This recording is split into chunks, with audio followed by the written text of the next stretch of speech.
결혼식 30분 만에 쓰러진 할인이 내 딸에게는 무슨 일이 벌어지고 있었던 걸까요?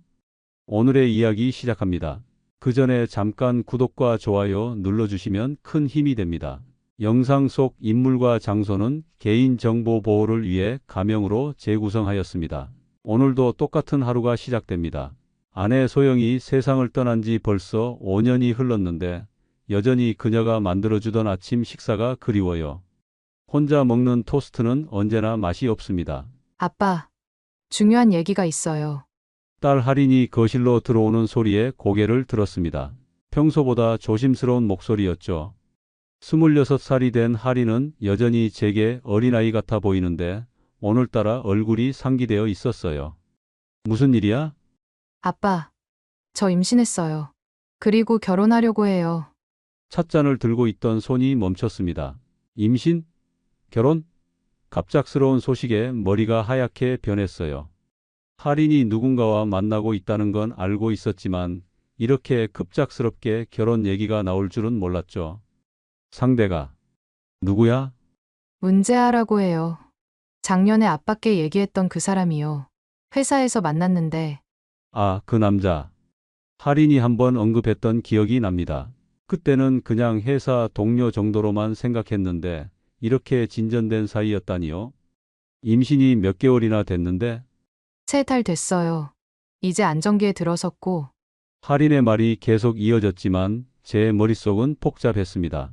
딸이 임신했다는 기쁨과 동시에 왜 이제야 얘기하는지에 대한 서운함이 밀려왔어요. 그리고 무엇보다 그 남자에 대해 아는 게 거의 없다는 사실이 불안했죠. 그 남자, 문제아를 언제 만나볼 수 있을까? 다음 주에 시간 맞춰서 인사드리러 올게요. 아빠, 걱정 마세요. 좋은 사람이에요. 할인은 환하게 웃으며 말했지만 제 마음은 여전히 무거웠습니다. 딸의 행복을 바라는 마음과 아버지로서의 걱정이 동시에 밀려왔어요. 며칠 후 드디어 문제아를 만나게 됐습니다. 키가 크고 단정한 외모에 깔끔한 정장을 입고 나타난 그는 첫인상부터 완벽해 보였어요. 너무 완벽해서 오히려 어색할 정도였죠. 안녕하세요. 장인어른, 문제하입니다. 정중한 인사와 함께 깊숙이 허리를 숙이는 모습을 보며 제 마음 한편에서는 이상한 불쾌감이 스멀스멀 올라왔습니다. 무엇이 문제인지 명확하게 집어낼 수는 없었지만 뭔가 어긋난 느낌이었어요. 마치 연기를 보는 것 같은 부자연스러움이랄까요? 할인 씨를 정말 사랑합니다. 평생 잘 모시겠습니다. 완벽한 매너, 정리된 이력, 흠잡을 데 없는 말투. 모든 것이 너무 완벽했습니다. 그리고 바로 그 완벽함 때문에 더욱 의심스러웠어요. 사람은 완벽할 수 없는 존재인데 문제아는 마치 완벽한 사위 역할을 연기하는 것 같았거든요. 문제아와의 첫 만남 이후 뭔가 석연치 않은 기분이 계속 따라다녔습니다.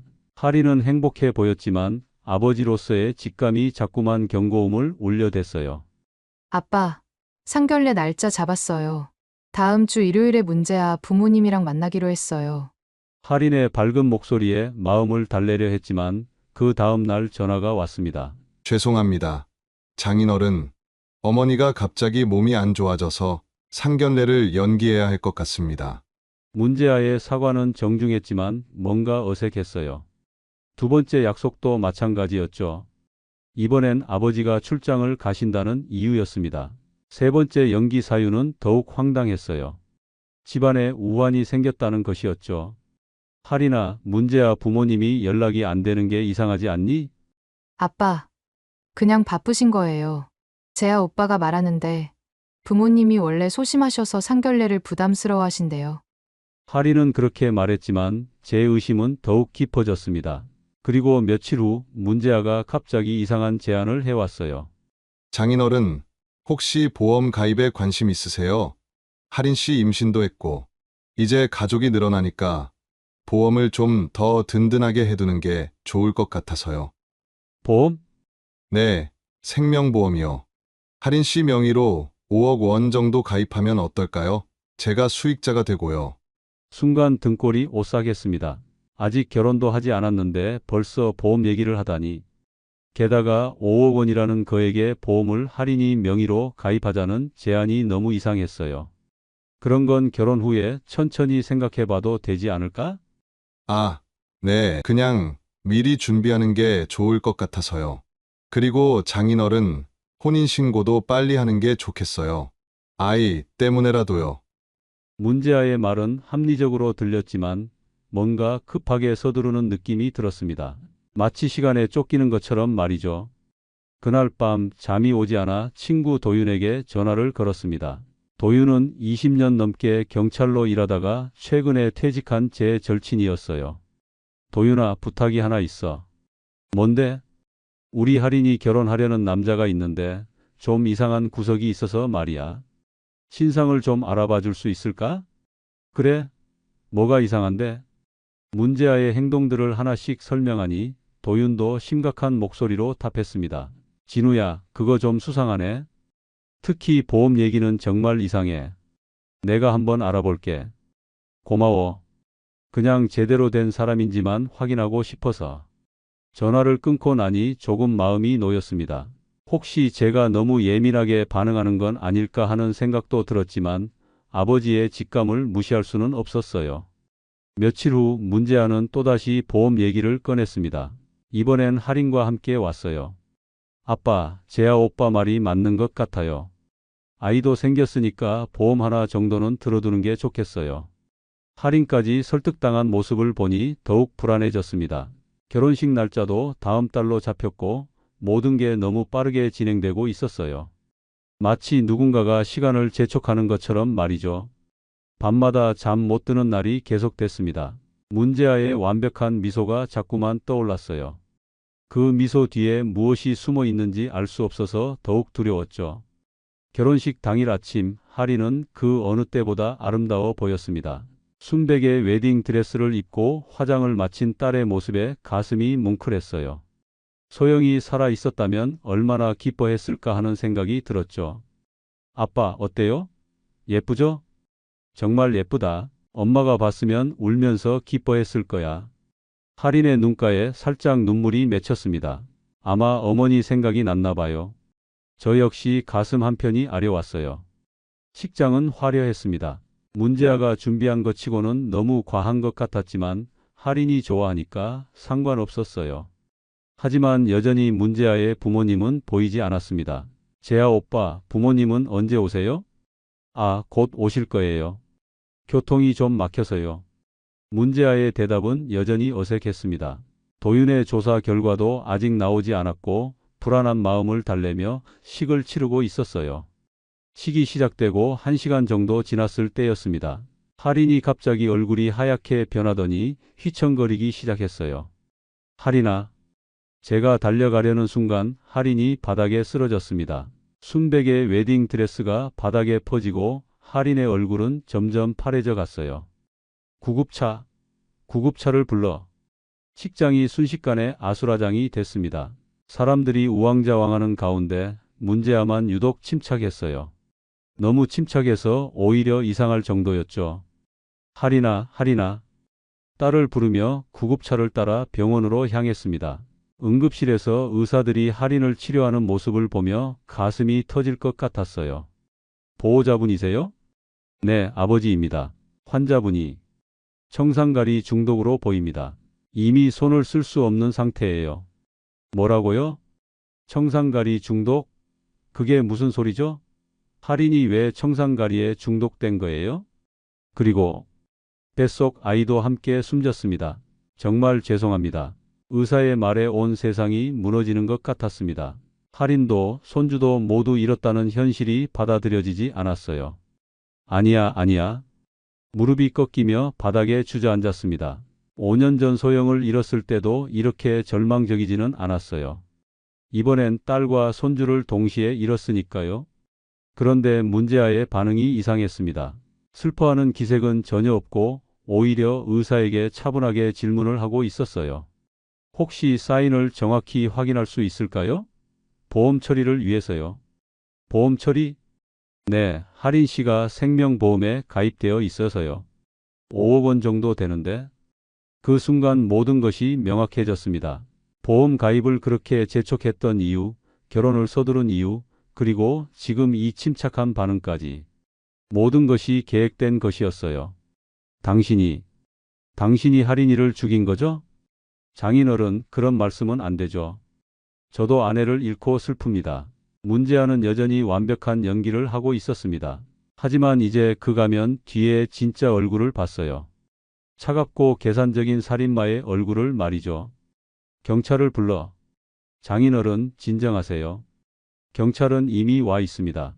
사건 조사를 위해서요. 문제아는 모든 것을 준비하고 있었습니다. 경찰이 와서 현장을 조사하고 부검을 진행하고 사건을 수사하는 모든 과정을 예상하고 있었어요. 하지만 저는 포기할 수 없었습니다. 딸의 죽음이 헛되지 않도록 반드시 진실을 밝혀내야 했어요. 문제아가 아무리 완벽하게 계획했다고 해도 반드시 빈틈이 있을 거였습니다. 도윤아, 빨리 와줘. 할인이가 죽었어. 떨리는 손으로 도윤에게 전화를 걸었습니다. 이제 정말 시작이었어요. 딸의 복수를 위한 긴 싸움의 시작 말이죠. 장례식장은 조용했습니다. 할인을 아는 사람들이 조문을 왔지만 모두들 갑작스러운 죽음에 충격을 받은 표정이었어요. 저 역시 멍한 상태로 조문객들을 맞이하고 있었습니다. 고인의 명복을 빕니다. 낯선 중년 부부가 다가와 인사를 건넸습니다. 정중한 태도였지만 뭔가 어색한 느낌이 들었어요. 누구시죠? 문제아 부모입니다. 이런 일이 생겨서 정말 죄송합니다. 문제아의 부모라고 자칭하는 사람들이었습니다. 그런데 이상했어요. 문제아와 전혀 닮지 않았을 뿐만 아니라 뭔가 부자연스러운 느낌이 강했습니다. 그동안 어디 계셨습니까? 상견례도 못했는데. 저희가 워낙 내성적이라서요. 이런 자리도 부담스럽고. 그들의 대화를 듣고 있는데 갑자기 장례식장 입구에서 소란이 일었습니다. 죄송합니다. 촬영 끝났습니다. 누군가가 마이크를 끄는 소리가 들렸어요. 고개를 돌려보니 문제아 부모라고 했던 그 사람들이 연기 감독과 얘기하고 있었습니다. 수고하셨습니다. 연기 정말 자연스러우셨어요. 감사합니다. 그런데 정말 이런 일에 동원되어도 되는 건가요? 돈은 약속대로 드릴 테니 걱정 마세요. 모든 것이 명확해졌습니다. 문제아의 부모는 연기자였던 거예요. 상견례를 계속 연기한 이유도, 지금까지 모습을 보이지 않은 이유도 모두 설명이 됐습니다. 도윤아. 친구 도윤이 장례식장으로 급히 달려왔습니다. 얼굴이 굳어 있는 걸 보니 뭔가 중요한 발견을 한 것 같았어요. 진우야, 큰일이야. 문제아 신상조사 결과가 나왔는데. 뭔데? 문제아가 본명이 아니야. 진짜 이름은 김성호라고 해. 김성호? 처음 듣는 이름이었습니다. 그러면 지금까지 문제아는 가짜 이름을 쓰고 있었던 거예요. 그것만이 아니야. 이전에도 똑같은 방식으로 3명의 여자를 죽였어. 뭐라고? 노예린, 임세진, 배소은. 모두 임신 중이었고, 그리고 고액 보험에 가입되어 있었지. 도윤의 말에 온몸에 소름이 돋았습니다. 할인이 첫 번째 피해자가 아니었던 거예요. 이미 3명의 여성이 같은 방식으로 죽었다는 것이었습니다. 모두 청산가리 중독이었어. 결혼식 당일이나 결혼 직후에 말이야. 그 인간이 연쇄살인마였다는 거야? 그래. 그런데 더 무서운 건 매번 완벽하게 계획하고 실행한다는 거야. 증거를 남기지 않고 의심받지 않도록 완벽하게 연기하면서 말이야. 문제아, 아니 김성호의 진짜 모습이 드러나고 있었습니다. 완벽한 사위 역할을 했던 그 남자는 사실 차가운 계산으로 여성들을 죽이는 연쇄살인마였던 거예요. 그런데 진우야, 더 급한 문제가 있어. 뭔데? 김성호가 지금 새로운 타깃을 물색하고 있어. 내과 의사 정윤서라는 여자야. 또 다른 피해자가 생긴다는 거야? 그래. 그리고 그 여자도 임신 2달 차야. 패턴이 똑같아. 정윤서라는 이름을 들으니 가슴이 덜컥 내려앉았습니다. 또 다른 할인이 생긴다는 뜻이었거든요. 또 다른 아버지가 딸을 잃게 된다는 것이었습니다. 우리가 막아야 해. 더 이상 피해자가 나와서는 안 돼. 그런데 문제가 있어. 경찰은 아직 김성호를 의심하지 않고 있어. 모든 증거가 완벽하게 조작되어 있거든. 그럼 어떻게 해야 해? 우리가 직접 움직여야 해. 정윤서를 설득하고 김성호의 계획을 저지해야 해. 도윤의 말이 맞았습니다. 경찰이 움직이기를 기다릴 시간이 없었어요. 김성호는 이미 다음 계획을 실행에 옮기고 있을 테니까요. 좋아. 그럼 우리부터 시작하자. 할인의 영정 앞에서 다짐했습니다. 딸의 죽음을 헛되게 하지 않겠다고, 반드시 김성호를 막아내겠다고 말이에요. 그리고 정윤서라는 여성을 구해내겠다고 약속했습니다. 장례식장을 나서며 김성호를 바라봤습니다.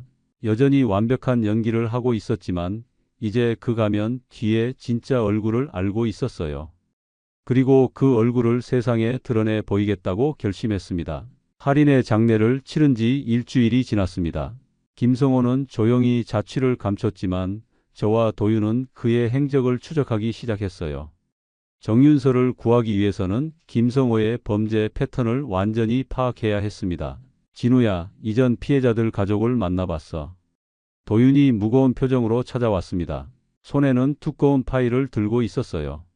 어떻던? 모두 너와 같은 심정이야. 딸을 잃고 진실을 알고 싶어해. 첫 번째 피해자 노예린의 아버지 노상철 씨를 만났을 때 그분의 눈에서 저와 같은 분노와 절망을 봤습니다.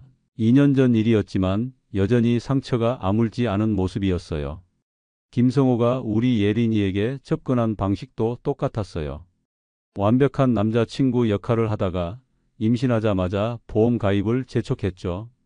혹시 이상한 점을 느끼지 못하셨어요? 물론 느꼈죠. 하지만 딸이 너무 행복해해서 제가 너무 예민한 건가 싶었어요. 노상철 씨의 후회가 묻어나는 목소리를 들으며 제 마음도 아팠습니다. 아버지로서 느끼는 자책감이 똑같았거든요. 두 번째 피해자 임세진의 어머니 박순자 씨는 더욱 분노에 차 있었습니다. 그 악마 같은 놈이 우리 세진이를 어떻게 죽였는지 알아요? 결혼식 피로연에서 건배주에 독을 탔어요. 모든 사람이 보는 앞에서 말이에요. 그런데 어떻게 의심받지 않았죠? 완벽하게 계획했으니까요. 신랑도 같은 술을 마신 척했지만 실제로는 다른 잔이었어요. 나중에 안 사실이지만요. 세 번째 피해자 배소은의 남동생 배민호 씨는 김성호의 또 다른 수법을 알려줬습니다. 누나는 허니문에서 죽었어요. 해외여행 중에 음식 중독으로 위장했죠. 하지만 부검 결과 청산가리가 검출됐어요. 그럼 김성호가 체포되지 않았나요? 증거가 부족했어요. 김성호는 같은 음식을 먹었다고 주장했고 현지 경찰도 사고로 결론지었거든요. 피해자 가족들과 만나면서 김성호의 치밀한 범행 수법이 드러났습니다. 매번 다른 방식을 사용하지만 핵심은 같았어요. 임신한 여성을 타깃으로 하고 고액보험에 가입시킨 후 완벽한 알리바이를 만들어 살해하는 것이었습니다. 우리끼리라도 연대해야 해. 김성호를 반드시 잡아야 해. 모든 피해자 가족들이 뜻을 모았습니다. 경찰이 놓친 증거들을 우리가 직접 찾아내기로 했어요. 며칠 후 도윤이 중요한 정보를 가져왔습니다. 진우야, 정윤서를 찾았어. 강남의 한 내과에서 일하고 있어. 김성호는 벌써 접근했어. 일주일 전부터 그 병원 근처에서 목격되고 있어. 시간이 없었습니다. 김성호는 이미 새로운 계획을 실행에 옮기고 있었어요. 정윤서를 만나서 진실을 알려줘야 했습니다. 정윤서의 병원 앞에서 하루 종일 기다렸습니다. 오후 6시쯤 흰 가운을 입은 여성이 나왔어요. 할인과 비슷한 나이로 보이는 단정한 외모의 여성이었습니다. 정윤서 선생님이시죠? 네. 누구세요? 급히 드릴 말씀이 있어서요. 문제아에 관한 얘기입니다. 정윤서의 얼굴이 밝아졌습니다. 김성호를 사랑하고 있다는 게 분명했어요. 재아 오빠를 아세요? 어떻게? 선생님, 위험해요. 문제아는 연쇄살인마예요. 뭐라고요? 정윤서는 제 말을 믿지 않았습니다. 사랑에 빠진 여성에게 상대방이 살인마라고 말하는 게 얼마나 어려운 일인지 실감했어요. 제 딸도 문제아 때문에 죽었어요. 결혼식 당일에 독살당했습니다. 그럴 리 없어요. 재아 오빠는 그런 사람이 아니에요. 하지만 저는 포기할 수 없었습니다. 정윤서를 설득하기 위해 모든 증거를 보여줬어요. 이전 피해자들의 사진, 부검 결과, 김성호의 진짜 신분까지 모든 것을 털어놨습니다. 이건 진짜예요? 정윤서의 얼굴이 점점 창백해졌습니다. 진실을 받아들이기 시작한 것 같았어요. 선생님도 임신하셨죠? 그리고 보험 가입 얘기 나오지 않았나요? 어떻게 아세요? 정윤서의 목소리가 떨렸습니다. 모든 것이 패턴대로 진행되고 있었던 거예요. 정윤서는 처음에는 제 말을 믿지 않으려 했지만 증거를 하나씩 보여주자 점점 얼굴이 굳어졌습니다. 특히 김성호가 다른 이름을 사용한다는 사실을 알았을 때는 완전히 충격에 빠졌어요. 정말 그런 사람이었나요? 안타깝지만 사실입니다. 그리고 지금도 선생님을 노리고 있어요. 정윤서의 손이 무의식 중에 배를 감쌌습니다. 임신 2달 차라는 소중한 생명을 지키려는 모성 본능이었죠. 그럼 제가 어떻게 해야 하죠? 우선 김성호와의 만남을 피하세요. 그리고 경찰과 함께 계획을 세워야 해요. 도윤이 연락한 경찰서에서 형사 한 명이 나왔습니다. 이석진 형사라는 분이었는데 처음에는 저희 말을 반신반의했어요. 증거가 좀 부족하네요.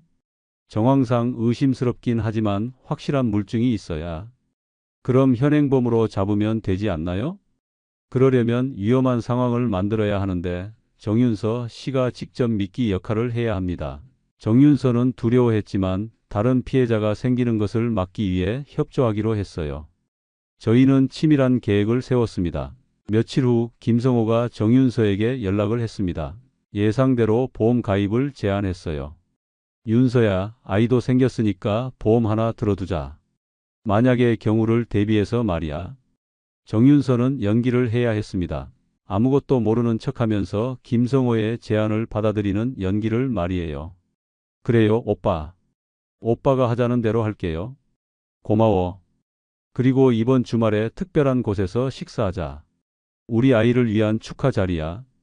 김성호가 정한 장소는 한적한 레스토랑이었습니다. 완벽한 범행 장소였죠. 저희는 레스토랑 주변에 경찰을 배치하고 정윤서에게는 소형 녹음기를 달았어요. 무서워요. 정말 할 수 있을까요? 괜찮아요.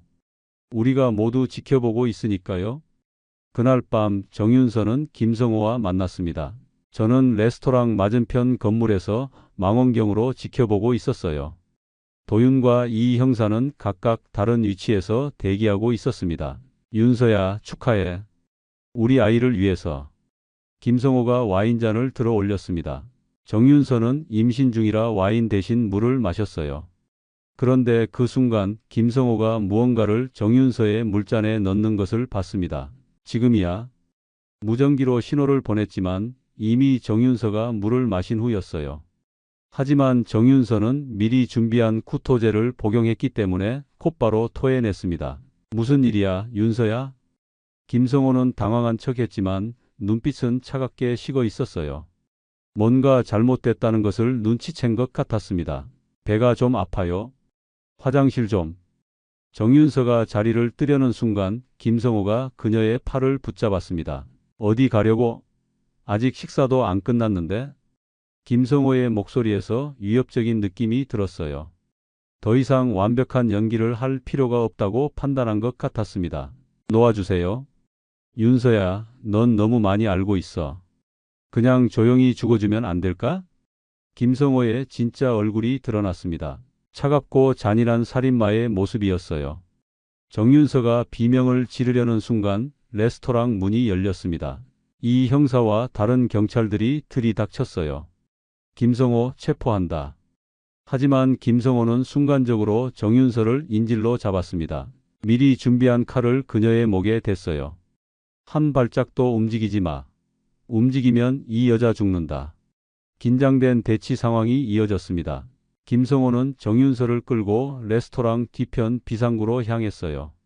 윤서 씨, 괜찮아요. 저도 뒤를 쫓았습니다. 할인의 복수를 위해서라도 김성호를 놓칠 수는 없었거든요. 레스토랑 뒤편은 병원 주차장과 연결되어 있었습니다. 김성호는 그곳에서 정윤서를 계단 위로 끌고 올라갔어요. 아마 계단에서 밀어서 사고로 위장하려는 계획인 것 같았습니다. 김성호, 그만해. 제가 소리치자 김성호가 돌아봤습니다. 그의 얼굴에는 더 이상 가면이 없었어요. 순수한 악의와 분노만이 남아 있었습니다. 내가 모든 걸 망쳤어. 완벽한 계획이었는데 내 딸도 이렇게 죽었어. 고통스럽게 천천히 말이야. 김성호의 도발에 분노가 치밀어 올랐지만 정윤서의 안전이 우선이었습니다. 한순간의 실수가 또 다른 희생자를 만들 수도 있었거든요. 병원 주차장 계단에서 김성호와 대치하고 있는 상황은 숨이 막힐 정도로 긴장됐습니다. 정윤서는 김성호에게 붙잡힌 채 계단 위에 서 있었고 한 걸음만 잘못하면 떨어질 수 있는 위험한 상황이었어요. 김성호, 정윤서는 놓아줘. 내가 원하는 건 나잖아. 그래, 내가 모든 걸 망쳤으니까 내가 책임져야지. 김성호의 눈에는 광기가 서려 있었습니다. 더 이상 완벽한 계획가가 아니라 궁지에 몰린 짐승 같았어요. 그때 도윤이 조용히 뒤편으로 접근하고 있는 것이 보였습니다.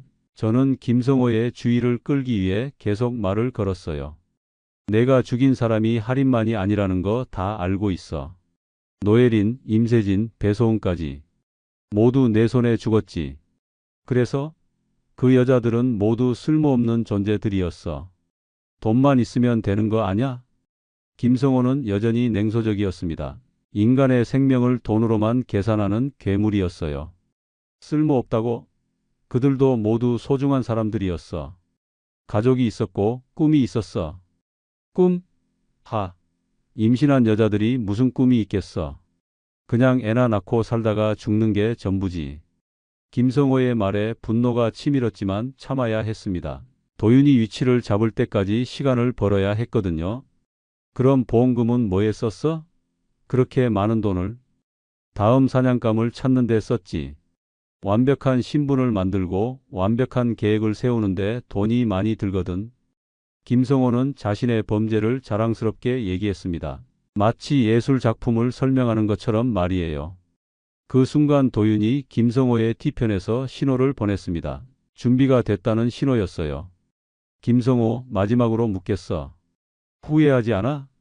후회? 내가 뭘 후회해? 완벽한 범죄였는데 내가 나타나서 망친 거잖아. 그럼 이제 끝이야. 제가 신호를 보내자 도윤이 김성호에게 달려들었습니다. 동시에 이 형사와 다른 경찰들도 계단 아래에서 올라왔어요. 김성호가 당황하며 정윤서를 밀치려 했지만 도윤이 재빠르게 정윤서를 끌어당겼습니다. 김성호는 균형을 잃고 계단에서 굴러떨어졌어요. 김성호, 연쇄살인 혐의로 긴급 체포한다. 이 형사가 수갑을 채우며 미란다 원칙을 고지했습니다. 김성호는 계단에서 떨어져 다리를 다쳤지만 여전히 저항하려 했어요. 이건 함정이야. 증거도 없으면서. 증거는 충분해. 도윤이 녹음기를 보여줬습니다. 정윤서가 착용했던 녹음기뿐만 아니라 레스토랑과 주차장 곳곳에 설치된 감시 카메라들이 모든 것을 기록하고 있었어요. 내가 정윤서에게 독을 탄 것, 인질로 잡은 것, 그리고 이전 범죄들을 자백한 것까지 모두 녹음됐어. 김성호의 얼굴이 창백해졌습니다. 자신이 완벽하다고 생각했던 계획이 모두 무너진 것을 깨달은 거죠. 며칠 후 김성호의 거주지에서 결정적인 증거들이 발견됐습니다. 다음 타깃들의 리스트, 청산가리가 들어있던 병, 각종 보험 서류들, 그리고 가짜 신분증들까지 모든 것이 나왔어요. 이거 봐, 진우야. 김성호가 얼마나 치밀하게 계획했는지 알 수 있어. 도윤이 보여준 노트에는 피해자들의 일정과 성격 분석, 접근 방법까지 상세히 기록되어 있었습니다. 할인의 이름도 그 안에 있었어요. 서할인 임신 3개월, 아버지와 단둘이 거주, 감정적 성향, 보험금 5억 원 목표. 할인을 하나의 사냥감으로만 본 그 기록을 보니 분노와 슬픔이 동시에 밀려왔습니다. 이제 정말 끝이야, 진우야. 김성호는 무기징역을 받을 거야. 도윤의 말이 맞았습니다. 모든 증거가 확보됐고 피해자 가족들의 진술도 뒷받침되고 있었어요. 김성호가 더 이상 누구를 해칠 수는 없게 된 거죠. 정윤서는 큰 충격을 받았지만 다행히 아이는 무사했습니다. 그녀는 저에게 깊이 감사를 표했어요. 정말 고마워요. 아저씨가 아니었다면 저도 할인 씨처럼. 괜찮아요. 이제 안전하니까요. 하지만 제 마음은 복잡했습니다. 김성호를 잡았지만 할인은 돌아오지 않았거든요. 복수는 끝났지만 상실감은 여전했습니다. 재판이 시작되기까지 2달이 걸렸습니다. 그동안 김성호는 구치소에서 모든 혐의를 부인했지만 증거들이 워낙 확실해서 변명의 여지가 없었어요. 검찰은 사형을 구형했지만 우리나라 정서상 무기징역이 선고될 가능성이 높았습니다. 법정에 선 김성호는 이전의 완벽한 모습과는 완전히 달랐어요. 수척해진 얼굴에 무너진 정신력이 그대로 드러나 있었습니다. 더 이상 연기할 필요가 없어서인지 진짜 모습이 나타났죠. 피고인 김성호는 계획적이고 지속적으로 임신한 여성들을 타깃으로 하여 보험금을 목적으로 살인을 저질렀습니다. 검사의 공소사실 낭독이 이어졌습니다. 노예린, 임세진, 배소원, 그리고 할인까지 4명의 피해자와 태아들의 이름이 하나씩 호명될 때마다 가슴이 먹먹해졌어요. 피고인은 각각 다른 수법을 사용했지만 모두 청산가리를 이용한 독살이었으며 완벽한 알리바이를 만들어 의심을 피하려 했습니다. 증인으로 나선 정윤서는 떨리는 목소리로 증언했습니다. 김성호는 저의 물에 무언가를 넣었습니다. 그리고 제가 토하자 협박하며 인질로 잡았어요. 피해자 가족들도 하나씩 증언대에 올랐습니다. 노상철 씨, 박순자 씨, 배민호 씨 모두 김성호를 향한 분노와 슬픔을 숨기지 않았어요. 마지막으로 제가 증언대에 섰습니다. 김성호는 제 딸 할인을 사랑한다고 거짓말했습니다. 하지만 실제로는 보험금만을 노리고 있었죠. 딸의 결혼식 당일 딸과 손주를 동시에 잃었습니다. 목소리가 떨렸지만 끝까지 말했어요. 김성호가 저질러진 범죄는 단순한 살인이 아닙니다. 사랑을 가장해서 신뢰를 쌓고 그 신뢰를 이용해 생명을 빼앗는 극악무도한 범죄입니다. 김성호는 내내 고개를 숙이고 있었습니다. 재판장이 최후 진술 기회를 줬을 때도 한마디 말이 없었어요. 피고인에게 최후 진술 기회를 주겠습니다. 긴 침묵이 이어졌습니다. 그리고 마침내 김성호가 입을 열었어요. 후회합니다. 겨우 3글자였지만 처음으로 자신의 죄를 인정하는 말이었습니다. 무기징역을 선고한다. 재판장의 선고가 떨어지는 순간 법정은 조용했습니다. 피해자 가족들은 복잡한 심정이었을 거예요. 사형이 아닌 무기징역이라는 결과에 아쉬움도 있었겠지만 적어도 김성호가 다시는 누구를 해치지 못한다는 안도감도 있었을 겁니다. 재판이 끝나고 법정을 나서며 다른 피해자 가족들과 마지막 인사를 나눴습니다. 이제 정말 끝났네요. 네, 우리 딸들이 하늘에서 편히 쉴 수 있을 것 같아요. 각자의 집으로 돌아가는 길, 저는 공원 묘지로 향했습니다. 할인과 손주가 잠들어 있는 곳이었어요. 묘비 앞에 무릎을 꿇고 앉아서 오랫동안 말이 없었습니다. 바람이 살살 불어와 머리카락을 흔들었어요. 할인아, 아빠가 약속 지켰어. 드디어 입을 열었습니다. 김성호는 무기징역을 받았어. 다시는 나쁜 짓 못하게 됐어. 그리고 정윤서라는 분도 구했고 다른 피해자는 더 이상 생기지 않을 거야. 묘비에 새겨진 할인의 이름을 손으로 쓰다듬었습니다. 미안해, 할인아. 아빠가 더 일찍 알았다면, 더 조심했다면. 아직도 자책감이 남아 있었어요. 아버지로서 딸을 지키지 못했다는 죄책감은 쉽게 사라지지 않았습니다. 그래도 이제 안심이야. 너와 우리 손주 모두 편히 쉬어. 해가 지고 있었습니다. 붉은 노을이 하늘을 물들이고 공원 묘지는 고요함에 잠겨 있었어요. 복수는 끝났습니다. 김성호는 영원히 감옥에 갇혀 지낼 거예요. 하지만 할인과 손주는 돌아오지 않았습니다. 그것이 복수의 한계였죠. 그래도 다른 누군가의 딸은 구했습니다. 정윤서와 그녀의 아이, 그리고 앞으로 김성호의 표적이 될 뻔했던 모든 여성들을 구한 거예요. 묘지를 떠나며 뒤돌아봤습니다. 할인의 묘비가 저녁 노을 속에서 조용히 빛나고 있었어요. 안녕, 할인아. 아빠가 또 올게. 집으로 돌아가는 길, 마음이 조금은 가벼워진 것 같았습니다. 완전히 회복되지는 않겠지만 적어도 할인을 위해 할 수 있는 일은 다 했다는 생각이 들었어요. 복수의 끝은 또 다른 시작이기도 했습니다. 이제는 할인의 기억을 소중히 간직하며 남은 인생을 의미 있게 살아가야 할 때였죠. 오늘도 귀한 시간 내어 끝까지 시청해 주신 구독자 여러분 진심으로 감사드립니다. 오늘의 이야기가 마음을 울렸다면 구독과 좋아요, 댓글 부탁드립니다.